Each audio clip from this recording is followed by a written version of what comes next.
ایک دن امیر المومنین حضرت علی ابن ابی طالب مسجد کے دروازے پر اپنے خچر سے اترے، اپنا خچر حفاظت کے خیال سے ایک شخص کے حوالے کیا اور مسجد میں تشریف لے گئے۔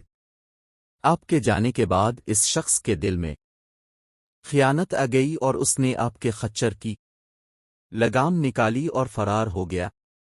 حضرت علی نماز سے فارغ ہو کر جب مسجد سے باہر تشریف لائے تو آپ کے ہاتھ میں 2 درم تھے۔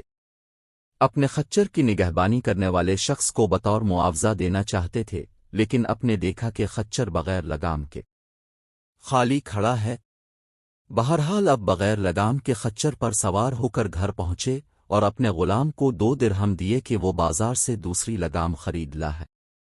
غلام بازار گیا، اس نے وہی لگام ایک شخص کے ہاتھ میں دیکھی، پوچھنے پر معلوم ہوا کہ ایک شخص 2 درہم میں بیچ گیا ہے۔